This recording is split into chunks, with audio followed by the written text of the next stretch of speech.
Wow, qué tremenda y poderosa lección hemos tenido toda esta semana.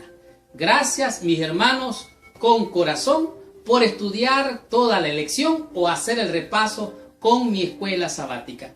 Esta semana tuvimos una lección que realmente ha demostrado tener grandes y maravillosas enseñanzas para nutrir nuestro corazón, para que sea una gran bendición. La lección, el gran conflicto y la iglesia primitiva, nos mostró claramente cómo el gran conflicto ha estado, está y estará siempre hasta el final de la iglesia. No fue diferente con la iglesia primitiva o la iglesia temprana o la iglesia naciente. Enfrentó grandes conflictos con los cuales nosotros todavía seguimos batallando. Lo cierto es que entre más duro es el conflicto, la victoria también es segura. ¿Por qué? Entre más dura la batalla, más grande es la victoria. De tal manera que nosotros hemos aprendido grandes y maravillosas enseñanzas durante toda esta semana. Como el autor ruso escribió, Fiodor, escribió la historia de Jesús y su regreso, pero escribió su regreso en un contexto diferente, con un contexto que él se imaginó, de tal manera que puso a Jesús en su regreso en la culminación de la Inquisición. Esto significa que cuando se acababa, por así decirlo, el periodo de la Inquisición, Cristo vino, pero al venir, vino como siempre, como un humilde y sencillo hombre. ¿Qué hicieron con él? Lo agarraron, lo encarcelaron y allí lo visitó el verdugo inquisidor. De tal manera que le dijo, ¿sabes qué? Tú has condenado al mundo, porque en el mundo el hombre lo que quiere es paz. Y aún la muerte, la libertad de elección en el conocimiento del bien y del mal. Nada más es seductor para el hombre que su libertad de conciencia. Todos queremos tener libertad, aunque al que tenerle libertad, esto significa equivocarnos, errar. Y esto es ciertamente libertad. Dios nos ha dado la moral. El escritor tenía claro un punto, dice: consideren lo que los humanos han hecho con su libertad. Dolor, mal, pecado, sufrimiento, muerte, todo surge de la libertad o del abuso de ella. Usted tiene libertad de hacer lo que quiera, todo lo que quiera, sea bueno o sea malo. Pero sobre todas esas cosas, Dios le va a juzgar a usted y me va a juzgar a mí. De tal manera que tenemos la libertad de elección. Y Dios nos dice, elige la vida para que viváis.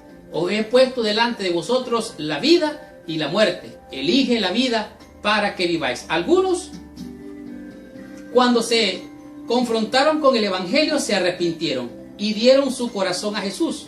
Otros, asesinos, asesinaron al mensajero. La libertad es un don precioso, pero necesitamos ser cuidadosos con lo que hacemos con ella. Si es que tienes libertad, has de tener cuidado con lo que haces con ella. Yo también. Todos tenemos la libertad.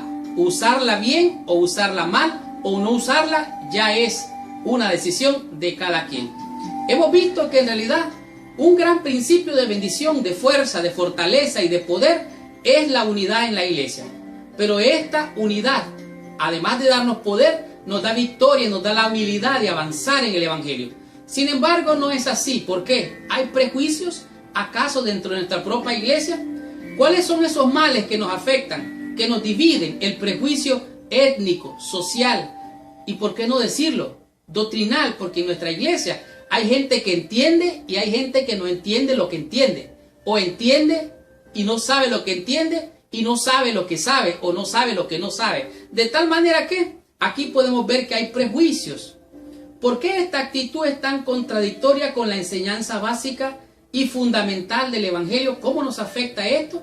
Esta es una pregunta que de realidad a ti maestro, a ti directora, aún a los alumnos se las dejo. Por favor, díganos cómo hay divisiones dentro de nuestra iglesia. ¿Qué es lo que nos divide y qué podemos hacer para solucionar ese problema?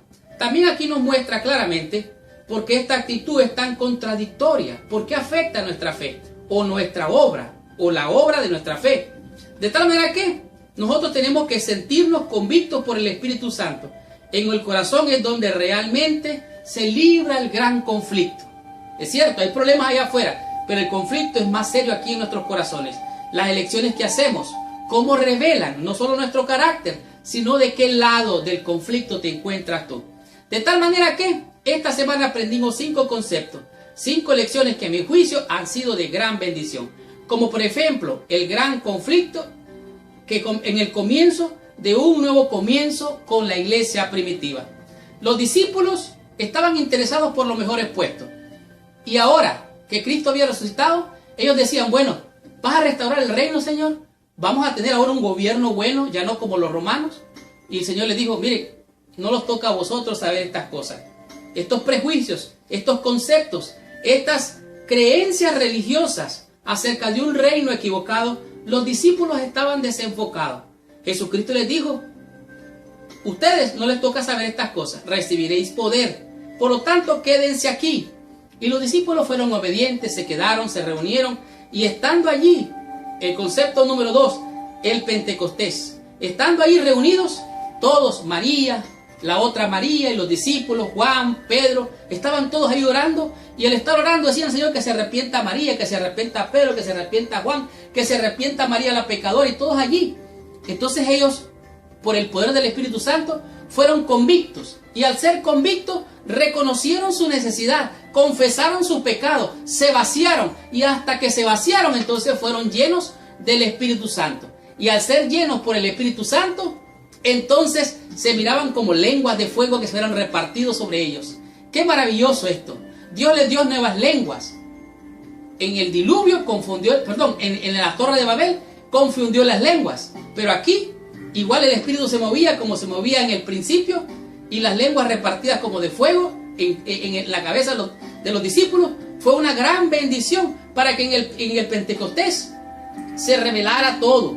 Las nuevas lenguas que ellos hablaban iban a ser de bendición para la predicación del Evangelio.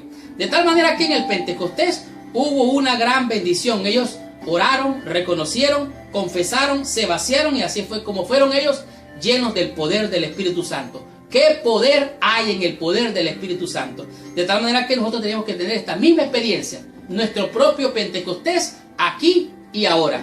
De tal manera que en esta lección aprendimos grandes lecciones, como por ejemplo, enfrentando a los saduceos. Los saduceos no creían en la resurrección, los fariseos sí. Y entonces al resucitar Cristo, y al ver los milagros que hacía Juan y Pedro, al llegar al templo La Hermosa, aquel hombre paralítico le dijo, no tengo oro ni plata, lo que tengo te doy, en el nombre de Jesús, levántate. Aquel hombre se levantó y brincaba de alegría y de gozo por el milagro que pasaba. Y entonces la gente iba a ver el testimonio de este hombre, y entonces Pedro decía, miren, este hombre ha sido levantado por el poder de aquel que se resucitó de los muertos.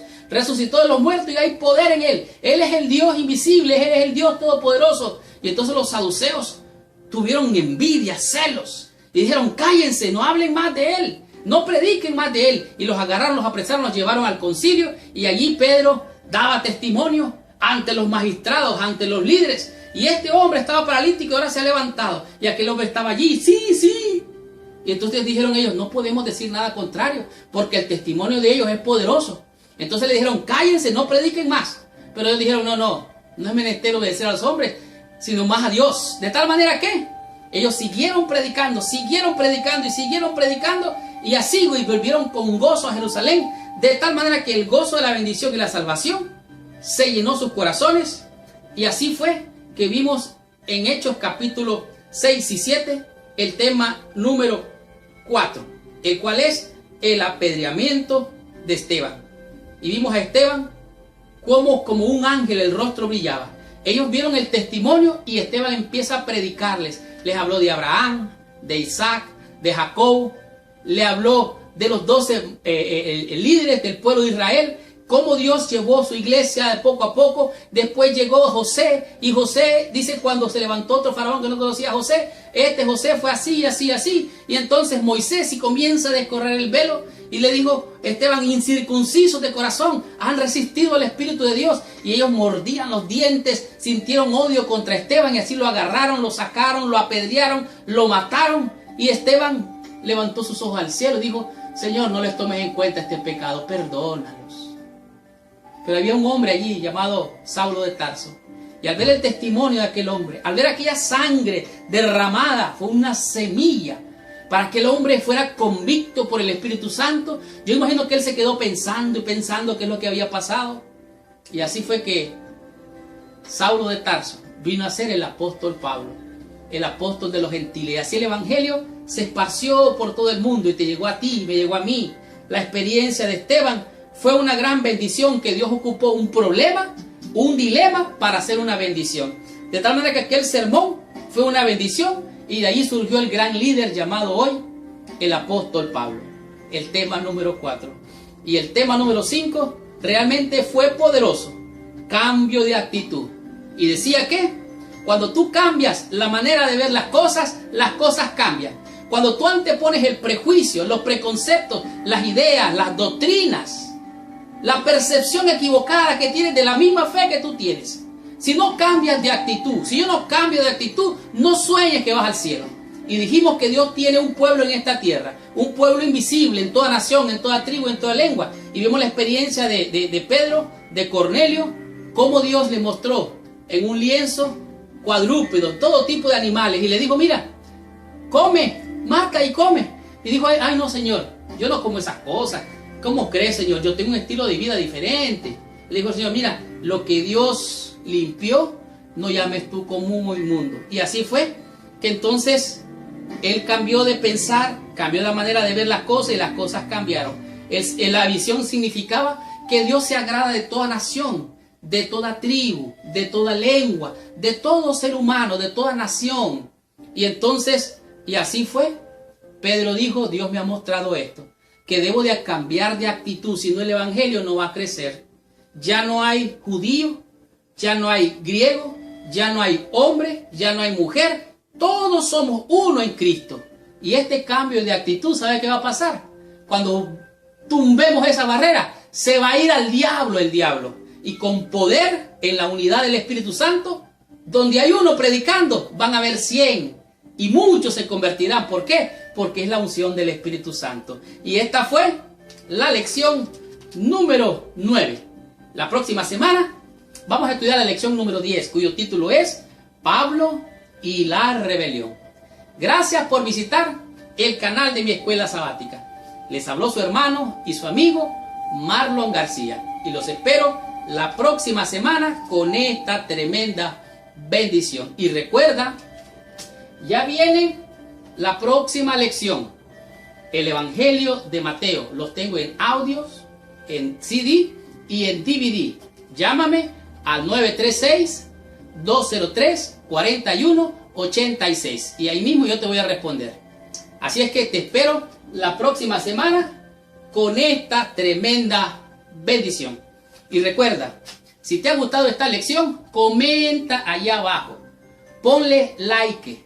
Si tú eres un hermano de corazón que estudia toda la lección, oiga bien, toda la lección, eres un hermano de corazón, deja tu comentario. ¿Qué es lo que te gustó de esta lección? Déjame tu pregunta, y si hay maestros que quieren responderla, por favor háganlo allí. Así es que ponle like, comenta, dinos dónde estás, quién es tu pastor, quién es, de qué iglesia estás, en qué país, en qué nación. Déjanos tu comentario. Y si tú quieres ser de bendición con esta lección, compártela con todos tus amigos. Y si quieres ser de bendición en el mundo entero, comparte esta lección con todos tus amigos y con todos nuestros hermanos en el mundo entero. Muchas gracias, que Dios te bendiga, nos vemos la próxima semana. Y ahora, por favor, cierra tus ojos, inclina tu cabeza y oremos a nuestro Padre Celestial. Señor Dios y Padre nuestro, te alabamos, te bendecimos, te adoramos y te damos gracias por estas hermosas lecciones, Señor. Gracias por el ministerio poderoso de tu Espíritu, porque en el gran conflicto, en medio de los problemas y dificultades de esta vida, tú has estado allí, Señor, guiándonos. No tenemos nada que temer frente al futuro, a menos que nos olvidemos cómo nos has guiado. Nos ponemos en tus manos, Señor, y te rogamos que nos ayudes a cambiar la manera de ver las cosas para que las cosas cambien y tu evangelio pueda ser predicado a toda nación, a toda tribu, a toda lengua. Quítanos esa venda, Señor. Quítanos esos prejuicios y que sea tu Espíritu el que nos dé la unidad para vencer y ser de bendición. Gracias, Señor y Padre, te alabamos, te bendecimos y te damos gracias en el nombre de Jesús, a quien sea la honra y la gloria para siempre. Amén y amén. Muchas gracias, que Dios te bendiga. Nos vemos la próxima semana.